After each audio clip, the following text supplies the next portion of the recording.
Welcome to the AFR Saints channel, where we provide you daily content on your favorite team, the New Orleans Saints. Do us a favor and hit that subscribe button. Be sure to leave your comments below and smash that like button.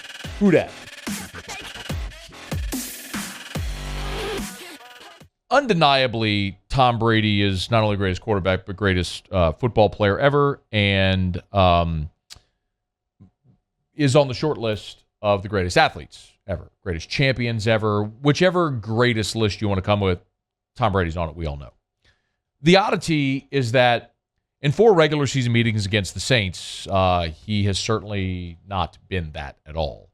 For whatever reason, Dennis Allen and the Saints have just had Tom Brady's number. Shout out to, I saw this at Saints Wire. They pointed out that the Saints have a plus 66 points differential against Tom Brady, the most of any opponent against Tom Brady. Plus 66. That's incredible. That's just beating Tom Brady. They're beating him badly. They've sacked him more times than any teams other than AFC East rivals that saw him twice a year for 20 years. 5th most interceptions and fumbles in Brady's career. It's incredible to see how the Saints have managed Tom Brady. So a lot of this week and a lot of this season is going to be about Tom Brady. And Brady was on his podcast. It's called Let's Go, correct? His Let's Go podcast. And, of course, he retired briefly this offseason, only to unretire. But he did address the rumors about his retirement. I think for me, I'm just going to take it day by day, and I'll evaluate everything as it comes. So I know it's one of these days they're going to be right. I will say that. One of the days, if you make enough predictions and so forth, and I think we've all kind of talked about the predictions that have not come true, but I think for me, the ability to play and love what I'm doing in year 23 with a new group of teammates and a really committed team, it's really fun for me. But they were right, because he did retire this year, and then he unretired. Some dude just can't walk away. Like coaches that can't walk away, there's some players that's the same thing, and Brady's still great at it. But the thing that's changed, obviously, and changes every year, is the fact that every year he's a year older, and you worry about or wonder about the physical toll it takes. I've compared Brady at this point and this Bucs team a lot to the 2010 Vikings when Brett Favre made one more go at it. They were so close, right? In 2009, NFC Championship game, they lose to the Saints in overtime. Brett decides to run it. He was on the fringe, decided to run it back one more time, and they went 6-10 that year. He was injured. It just didn't go well. You might make a comp to the Saints in 2020. The Saints were so close in 18. Breeze played again in 19. It looked like he was going to walk away after 19. He had told the franchise that he was telling people at the Pro Bowl he was leaving. Decided to give it one more go in 2020, and they made the playoffs, but promptly exited, as we saw, at the hands of the eventual champion Bucs. But we saw Breeze at the end of his career deal with injuries, and Brady was talking about taking hits at 45 years old.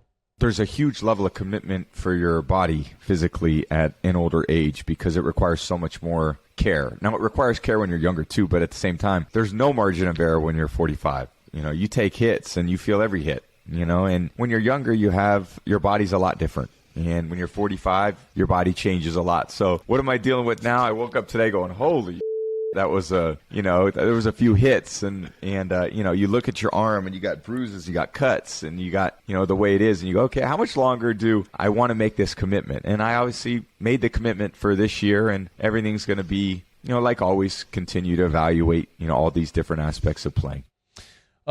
Speaking of injuries, the Saints injury report is out. The first injury report for this week against Tampa Bay. And I think the name that everyone is immediately going to look at is Alvin Kamara. Paulson Adebo factors in, which we'll get to in a moment. But Kamara, of course, had the rib injury, as Dennis Allen described. And they signed Latavius Murray yesterday to the practice squad. Murray, present.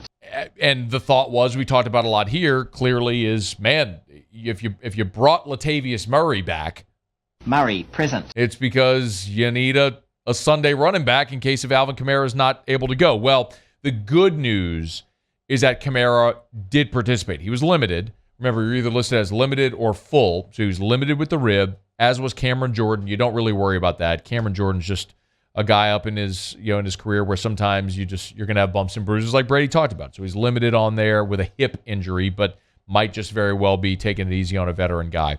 Marcus May was limited with an ankle injury. Traquan limited with the shoulder. He, of course, was out last week. Dwayne Washington, who also was out with the hamstring, he was limited. Jameis. Well, a lot of people wondered about Jameis and what the injury was that caused him to go into the tent.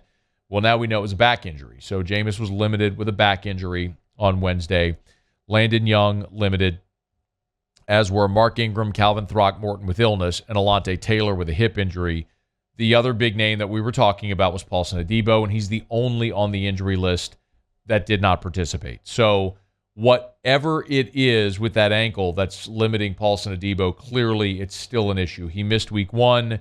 He did not participate here on Wednesday of week 2, like we often talk about. If you're not out there, if you're not out there for practice by Friday, that's a gigantic red flag that you're probably not going to be able to go.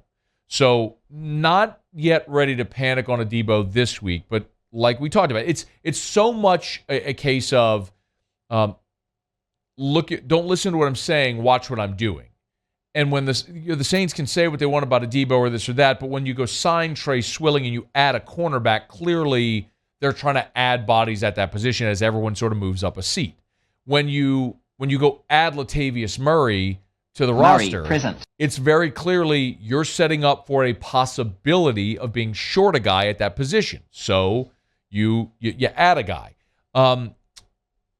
That's what we'll keep our eye on as we go throughout the week. The good news is, and sometimes we see an injury report and we tend to freak out because you immediately assume the worst. But the good news is all these guys were participating, they were limited.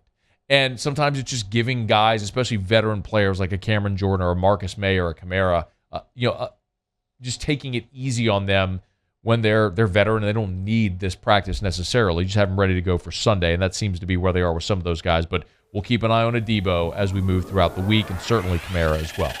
Hey, thanks so much for watching. Please leave your comments. I love to interact, and be sure to hit the red subscribe button below.